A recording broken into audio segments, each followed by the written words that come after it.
আমাদের রাতের ঘোরাঘুরি, যদিও ভিডিওটা অনেক দিন আগের, মানে রোজার মধ্যকার, তো ভিডিওটা হচ্ছে আপনাদের সাথে শেয়ার করা হয় নাই, তাই আজকে হচ্ছে শেয়ার করলাম। বাই দ্য ওয়ে, এটা ছিল ইফতারের পরে আমরা সবাই মিলে হাঁটতে বের হয়েছিলাম। আর এটা হচ্ছে সিগনেচার রোড, পিরোজপুর।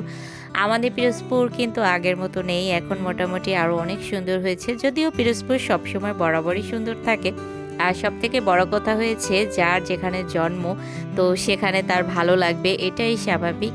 আর যেহেতু এখানে আমি জন্মগ্রহণ করছি, ছোটোবেলায় শৈশব কেটেছে আমার, আর এখানেই পড়াশোনা করছি, সো আমার তো ভালো লাগবেই। এটা হচ্ছে বয়েজ স্কুলের মাঠ। এই মাঠে কিন্তু আমাদের পয়লা বৈশাখের মেলা হয়, নেক্সট দেখতে পাবেন। কিন্তু আমি অবশ্যই এইবার বৈশাখে থাকছি পিরোজপুরে। বাই দ্য ওয়ে, আমরা কিন্তু ফুল ফ্যামিলি যেখানেই যাই না কেন সবাই মিলে যাই। এটা হচ্ছে ডিসির বাসার সামনে। আর এই হচ্ছে সিগনেচার রোড, মানে এখানে মেইন যে আর পয়েন্ট আর কি। এখানে কিন্তু সবাই আসে একটু চা, মোমো, তারপরে হচ্ছে আদার্স যে আইসক্রিম টাইসক্রিম খাবার, এখানে বেশি খায় দেয়, আড্ডা দেয়, ভালোই লাগে। তো আমরা হচ্ছে সবাই মিলে আজকে একটু ঘুরতে বের হয়েছিলাম। আর ঘুরতে ঘুরতেই হচ্ছে চলে যায় শহীদ মিনারের দিকে।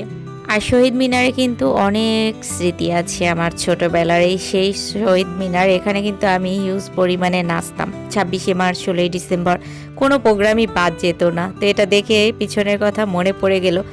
আর ফাঁকে কিন্তু আমার বোন গান গেয়েছিল, আমি একটু পুরানো স্মৃতিকে মনে রেখে আমি একটু নাচ করেছিলাম, যদিও কেমন হয়েছে জানি না, তারপরও শেয়ার করলাম। সাগরে রক্তের বিনিময়ে বাংলার স্বাধীনতা আনলো যারা, আমরা তোমাদের ভুলবো না।